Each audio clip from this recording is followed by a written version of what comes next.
What is author marketing mastery through optimization, you ask? I'm going to tell you. It's the best way for us authors to make a living selling our books. Are you tired of hearing gurus tell you your book is only good enough to be a lead magnet for services? Are you tired of feeling like you have to be a slave to social media and then frustrated when that time doesn't actually help you sell books?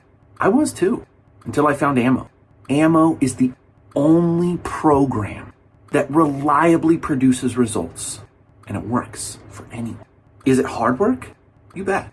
Do you have to overcome some of your own prejudices to make Ammo work for you? Absolutely. But rather than being another program that rah-rah shish-goon-bahs tries to get you emotionally excited only to offer unclear methods, Ammo shows you how to design profitable ads step by step through a unique, never-before-tested formula. The founder, Steve Piper, is a data-loving, formula-driven author who escaped the kingdom of Amazon to build a platform for himself where he sold directly to his readers and built a loyal following. With Ammo, you know who's reading your books, how to contact them, and what they want to read next. If you've always been frustrated with Amazon's wall of mystery, of not knowing who's reading your books, of losing 50 to 70% of the hard-earned money you make through book sales, Ammo solves all of those problems by putting you in the driver's seat and showing you how to fulfill your books directly to your readerships. Click the link in the show notes to learn more. Has it ever crossed your mind that you worry more about what other people think of you than you worry about what you think of yourself?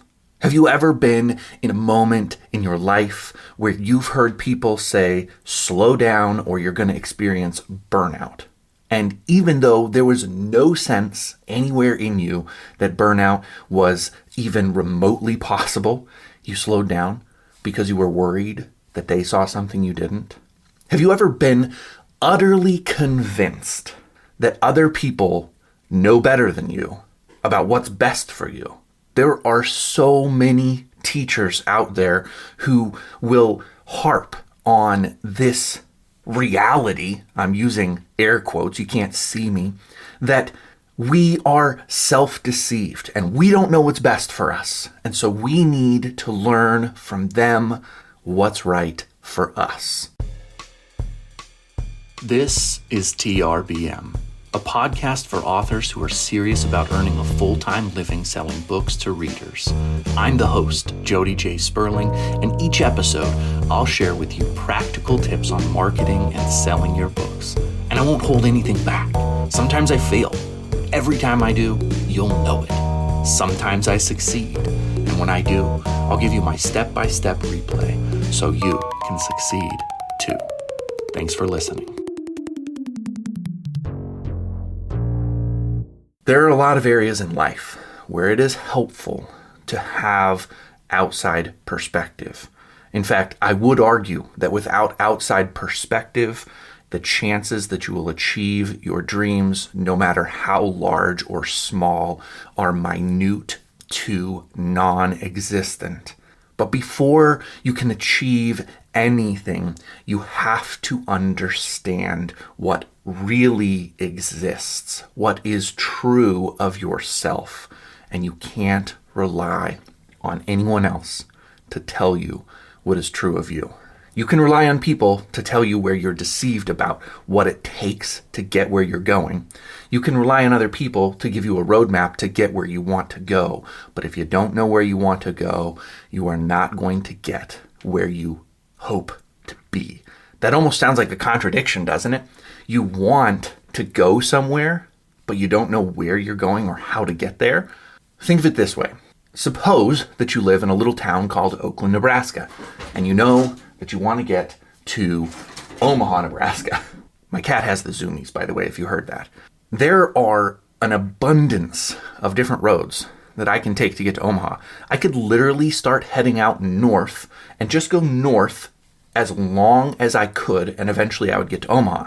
That would take me a really long time because I would have to go over a pole and around the other side of the globe, and I would probably have to be on water for an abundant amount of time or in a plane or something because there's oceans between me and Omaha if I go north. But I could do it.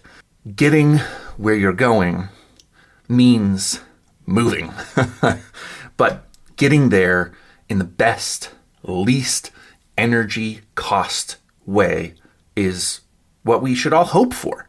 See, there was a long time in my life, and you probably can even go back and listen to episodes of this podcast where I harp on the value of hard work. I've since talked to you about the fact that I take pleasure in hard work. That is still true of me. Hard work is something I like. But when you say it's going to take a ton of hard work to be a best-selling author, do you know what it's going to take? A ton of hard work. What if you just said it's going to take as much work as required to be a best-selling author? And then what if you believed that? What if you didn't let somebody else tell you how to get where you're going, but you decided how you were going to get there? My inclination is to tell you that I've never heard of somebody becoming a best-selling author without a lot of hard work. But that would be to forget about somebody like Andy Weir. And it would also be to label what hard work is for one person or another. Let me give an example. I have a really high threshold for work. So I do 2 podcast episodes a week. Sometimes I have several interviews in a day. I try to do this podcast as in the moment as possible because I think that the Monday episode serves you best when it is right off the top of my head what's happening to me in the moment. There's something magical for me about just taking action on what's on my mind when it comes time to record this episode. So I don't bank these because I don't know where I'll be in 2 weeks, and that requires a certain amount of work. For example, usually you have this episode at 3:33 a.m. Today you're going to have it when I'm able to drop it, but I'm recording it as of 9:08 a.m. It'll be really fresh when you listen to it, if you listen to it today. My point is, there are a lot of people out there who feel that it is unreasonably hard work to record 2 podcast episodes a week. Some people do bi-weekly, some people do monthly. Your schedule is determined by what you perceive as hard work. Today, I will also clean the whole house because we had 2 boys' birthday parties and nothing got done around the house, and it is a disaster. I will still write somewhere in the neighborhood of 5,000 words. I'll still get a book reading in.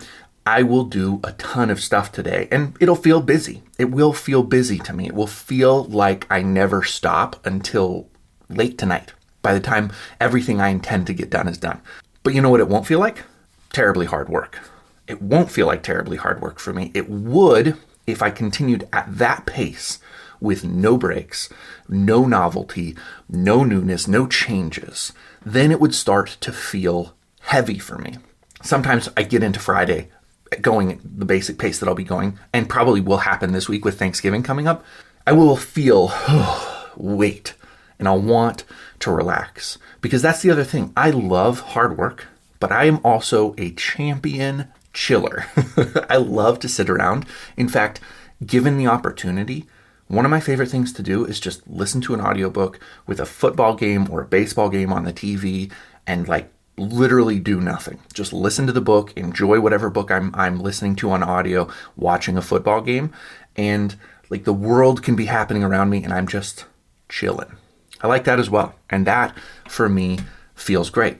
But here's something else to think about. Have you ever chilled so much that it felt tiring? Have you ever chilled so much that you're exhausted? It can be hard work to chill. The language that we speak sometimes is limited. Obviously, it's not hard work to chill, but it can be exhausting to chill, and it can be exhausting to do hard work in the exact same way. I've had times before where I've been a little too aimless, and my body literally feels fatigued from doing nothing.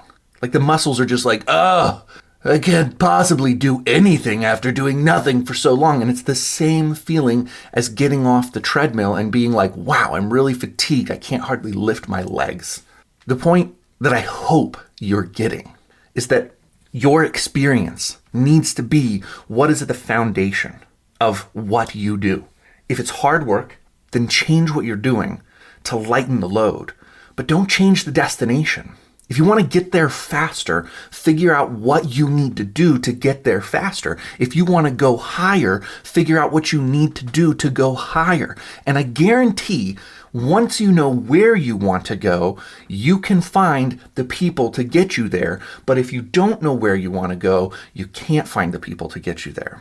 A mantra that I've repeated to myself quite a bit lately through highs and lows is I am sober, light, and free. Those words each have an abundance of meaning for me. Sober is not just not drinking alcohol. Sober is not giving in to magical thinking. And we can define magical thinking not as having what other people would call unrealistic expectations. Magical thinking is saying I can do X, Y, and Z and still get A, B, and C when those two things are contrary. You can't put ice in your cup and drink hot coffee. That's magical thinking. That's the best example I can give you with that. And it's impossible. So where was I? God darn it, this happens sometimes when you're in the midst of things. I am sober, light, and free. I am sober, light, and free. Sober is not just not drinking alcohol. Sober is not just not using other drugs, which I love all kinds of drugs. I'm never going to back away from that. If you're new to this podcast, I try to be really honest that things like psychedelics have actually contributed to my journey and where I'm at, and under medical supervision and used as they are intended and not just recreational things, I think that things like psychedelics can be incredibly helpful. There's a lot of studies you can read about curing depression and helping people get perspective on life, not fearing death. I mean, there's so many things. So I'm a fan of drugs. I like them. I think that they are useful. You're probably a fan of drugs too if you have a kid who's on Ritalin or Adderall.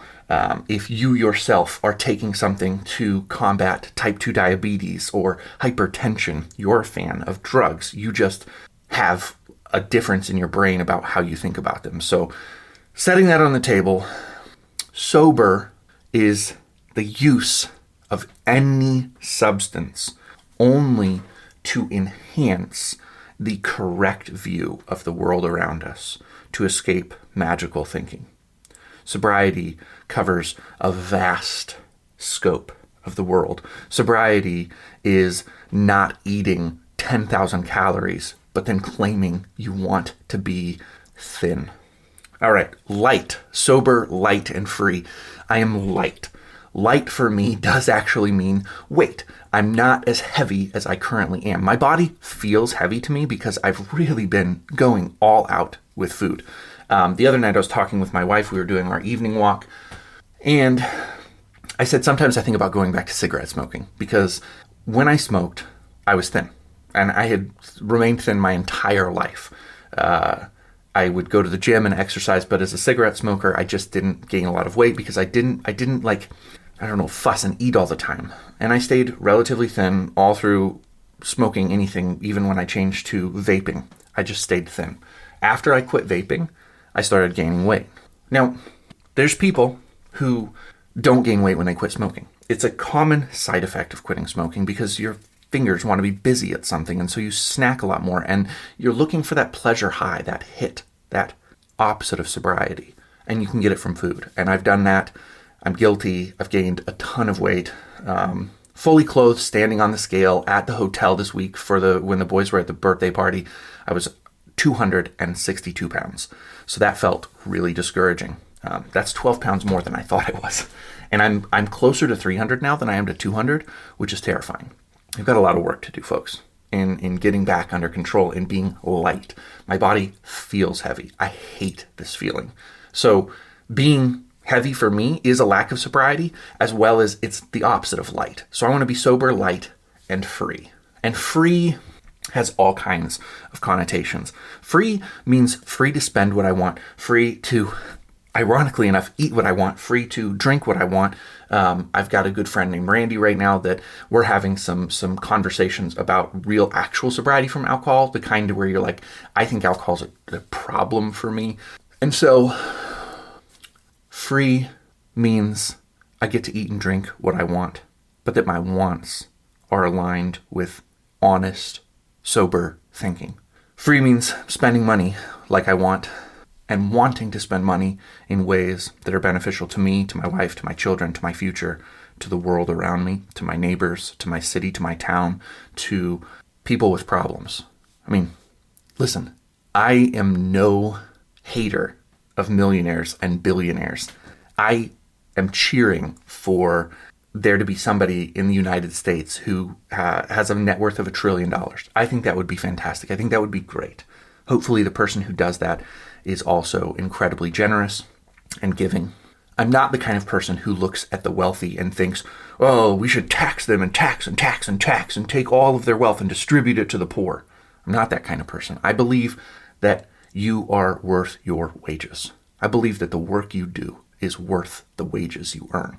And if you want to make more money, I believe that you can figure that out. And if it's important to you to have more money, there are things you can do, and it doesn't even mean you have to work hard. But I also believe that for me to be sober, light, and free, there needs to be a point where money is not just about amassing a net worth, that money is not just about having. Money is not even about being protected from catastrophe, though the word free is embedded in that. I want to be free to take care of my family no matter what happened. If one of my sons were to ever end up with cancer, I would never want to think, how am I going to afford this? I would want to be able to pick up the phone and call the rarest doctor in the country. And when I say rare, just that person who has that bleeding edge, cutting edge understanding of cancer. And I would want to say, hey, come to a house call. Money's not an object. My son needs to survive. I would want to have that kind of money. And if you don't want that for your own family or for yourself, I just don't even understand that kind of a person. You know, because I'm hearing right now, and in the middle of this episode, voices of people speaking to me and saying, imagine what all of those millions of dollars could do for starving people, when instead you're going to spend hundreds of millions on your own son's cancer. Well, yes. In fact, I am, and I'm going to be happy to do it. So that's my goal, is to get to that place. I want to be free to spend whatever it takes to make sure that my family is prosperous. I want to be free to go where I want, when I want, with who I want, anytime I want. That when I want is so sneaky because you think of it in this future tense, but I'm talking at any time. Like, I could quit recording this podcast and be like, I feel like going to Austin, Texas right now because I bet it's warm there. Oh, what do you want? Who are you? There's a sneaky compound word called self-awareness. We get all tangled up in it. We get all mashed up in it because we think that self-awareness in and of itself means something. Self-awareness means nothing unless you then use that self-awareness to get where you're going. When you are self-aware, suppose, for example, that you are aware that you eat too much and you want to change that and lose some weight. You then find somebody who has the tools and the roadmap to help you stop eating so much, because if you're self-aware and you eat too much, you know that the choices you're making are not getting you where you want to go, and therefore you must not have the information needed to go there. It's not about willpower. If you're self-aware, you understand it's not about willpower. This is one of the most interesting things. There's no such thing as willpower. There's only the roadmap that is correct for you. Why do you think that there is intermittent fasting, water fasting, keto? Why do you think that there's a low-fat diet? Why do you think that there are 1,000 ways to lose weight? Calorie counting, carnivore, vegetarian, vegan. It's because there are right ways for right people. You got to pair up what is right for you with your goals. And being self-aware will tell you a lot about what's right for you. I could really expand. I'm not going to expand on this, but understanding who you are and where you want to be gives you the ability to see who can help you get where you want to go. That's where self-awareness really blossoms into something special and profound. Now, this is a podcast about publishing and books, and I don't really even touch on it up until almost 20 minutes in. It's because if you're listening to this episode, life has a lot of facets.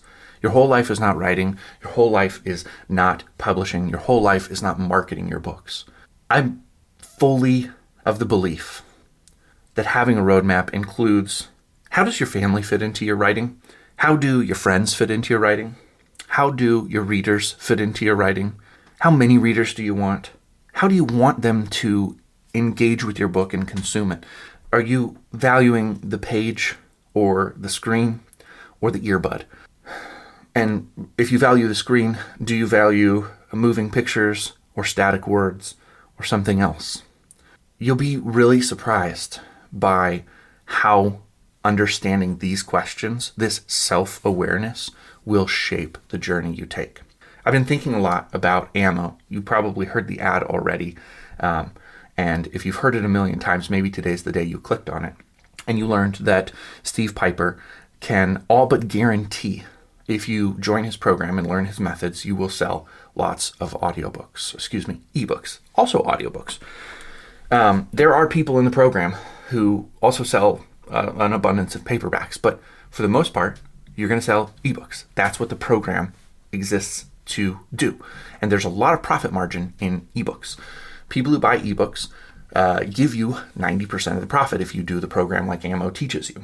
But if you're a person like me, and for reasons you don't fully understand, you've never been able to dial in paperback sales, you're always going to feel like something is missing. Self-awareness. I love paper. Self-awareness. I love audio. I love audio so much that unless I have to read a book without an audiobook present, I won't. I mean, like, it has to be an absolute necessity. There's no such thing as an audiobook, and I have to read the book. There are a few that I've read this year that's the case. And even then, more often than not, I two-finger swipe on a screen, so I find an ebook of it, and I have the AI voice read it to me out loud. And it's never good, but it's better than having nothing. I just do so much better when I'm holding a copy of the book and listening to it being read to me and participating in the reading of the book with my mind at the same time as a voice is speaking it to me.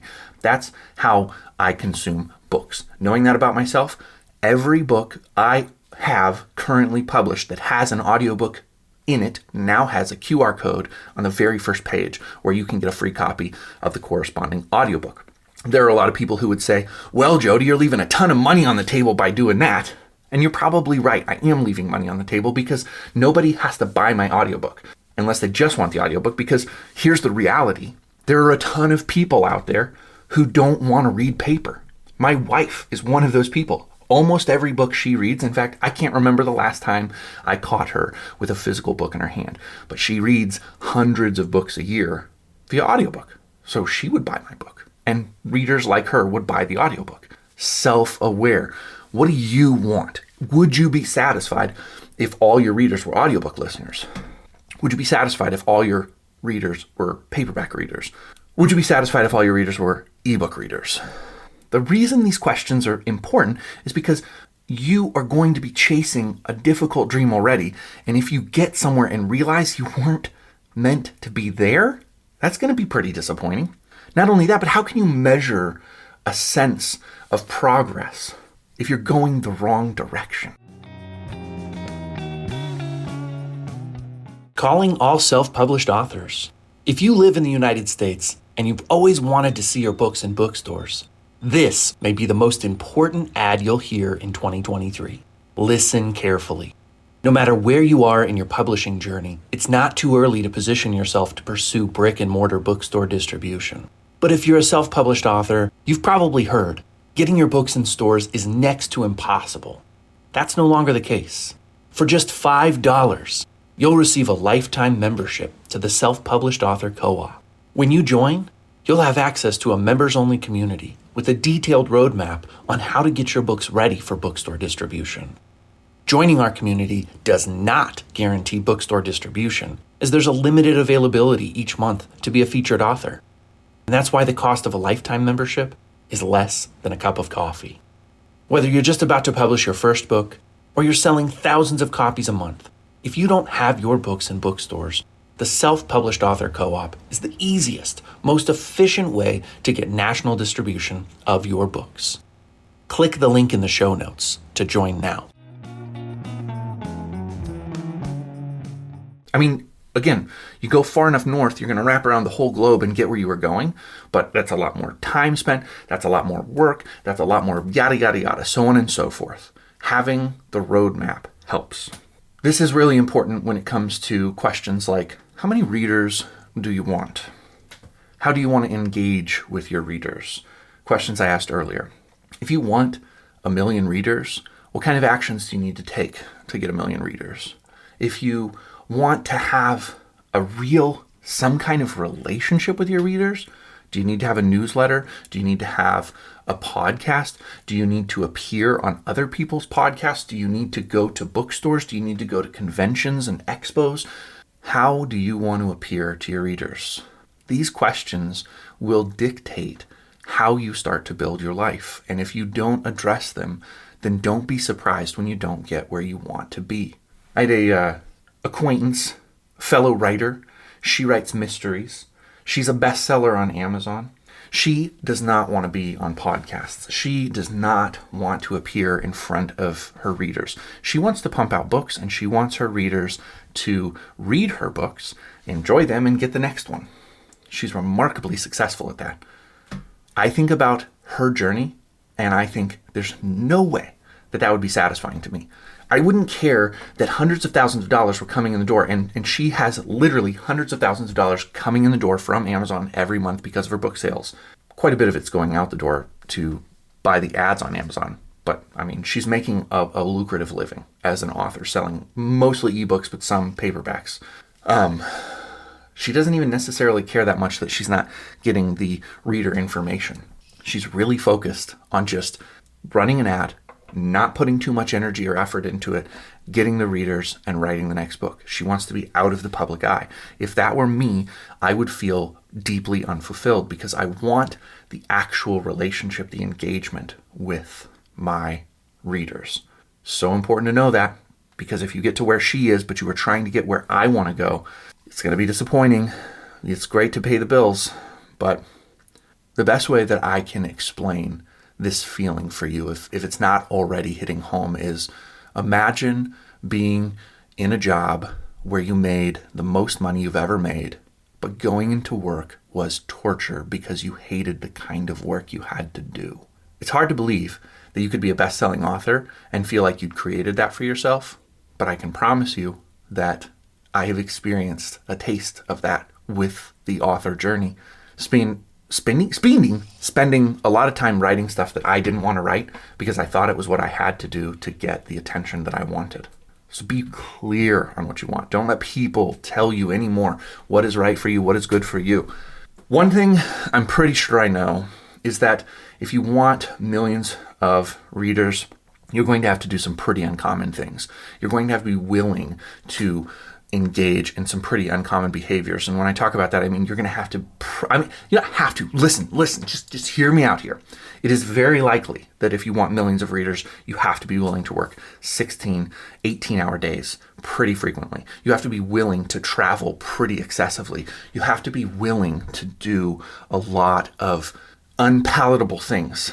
You're going to have to look like somebody who's always on the verge of burnout. You're going to look like somebody who is spending recklessly on advertisements. You're going to look like somebody who is reckless and careless with the, gambles that you make. And I say gambles, again, with air quotes, because to outside people, these choices are going to look crazy.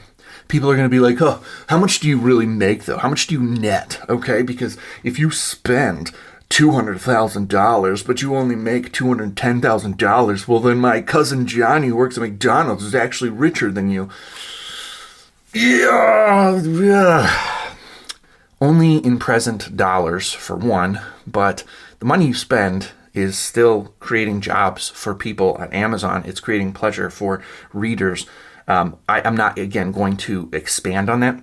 But if you have a $200,000 expense line and you make $210,000, you are winning hugely because you are personally, by yourself, paying for people to live their lives and do what's meaningful to them. So good on you. Good on you. You're way more valuable than cousin Johnny, who's making $10,000 a year at McDonald's, not thinking about anybody but the next joint that he's going to smoke. Sorry, cousin Johnny. Get your life together. All right, I've clearly started to amp up the emotions. It's because I feel this, and I hope you feel this too. I hope you feel this. Feel the sense that what you're meant to do matters, that you can't let anybody stand in judgment over you. You get to decide what you do, and you get to decide the terms by which you do it. This is the truth. Stephen King did very little publicity for all of his writing life. He has been willing to do something that many authors are not willing to do, and that is to sell the rights to his books so that they can be made into screenplays, adapted for the big screen, adapted for television. He's been involved with a lot of those things, but if somebody wants to buy the rights and do whatever they want to do, he's always done that. He decided for himself that no adaptation of his books to the screen were a representation of the books that he wrote. He said they're different products. They may have the same name. They may say, from the mind of Stephen King comes blah, blah, blah. But he decided they were different things. And he's been remarkably successful, as much because of the number of things that he wrote that ended up on the screen as anything else. He didn't want to go out there and do the publicity tours. He didn't want to be in the public eye in that way. He's also been remarkably available, especially of late, to his fans on Twitter. He's been remarkably available through readings, lectures, conversations in auditoriums. He'll be on TV programs. He'll do interviews. He's engaged in those ways. But he never wanted to be the guy who was hawking books at a Comic-Con. And he didn't have to because of certain choices, the time he was born, just the way the publishing world worked. But listen. I keep saying this listen thing. I want you to hear it, and I don't know if you will, but I want you to. His road to success is not closed. His path to success is not closed. Just no one else has figured out how to do it.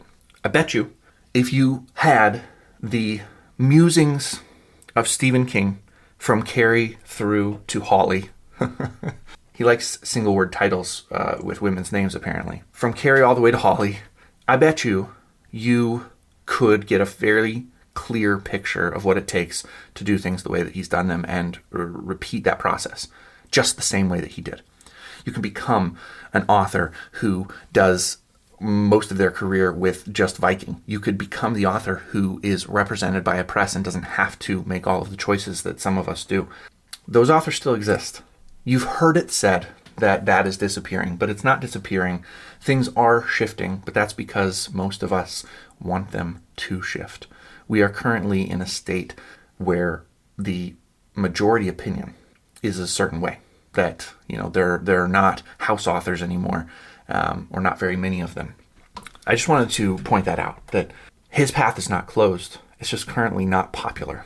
If I can do anything for you today, if you can leave this 35 minutes with something inside of you that's more oriented to where you want to be, what I want to do for you is to give you freedom to dismiss the person who is standing over you right now telling you that you are crazy for wanting what you want.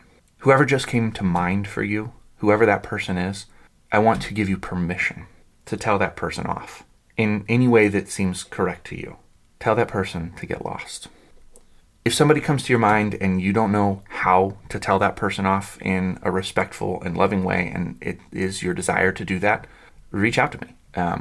I have some experience telling people off, and it is liberating and it is freeing, and sometimes those people come back, and it was the telling off that got them to examine their life and apologize for things that they had done and restore relationships. Sometimes telling people off is the way to get where you need to go. So if that's something that you need, I would love to hear from you. Shoot me an email, jodijsperling@gmail.com.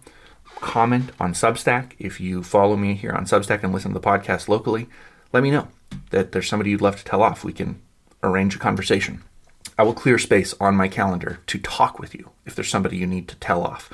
I can't promise you I have your answer, but I can promise you that I will listen, that I will hear, and that I will support you telling that person off in a respectful and loving way, because it can be really important. And when people try to tell you how to live and you know that they are wrong and that they are hurting you and that they are holding you back, yes, take the power back yourself. But part of taking the power back is getting that voice out of your head, getting that voice away from you, taking distance, getting space. Alrighty. You will hear from us again on Wednesday. I've got a great interview coming from you, for you. And other than that, Thanksgiving. I hope if you celebrate Thanksgiving that you have a wonderful time. I know that I'm looking forward to eating stuffing with some delicious gravy. And I also know that I am going to stay committed through now until March 12th to be 185 pounds. I posted it on Twitter, wanted to say it right here, 265 to 185 by March 12th. That is just a little over 4 pounds a week. Some people claim that that's not healthy. You can argue with me if you want. Feel free to comment, email me. You already have all that information like a million times. So tell me that I'm unhealthy. But that is what we're going to do. And I'm going to generally keep you abreast of how things are going for me and my weight loss journey. There you have it. Lots of love. We'll talk again shortly.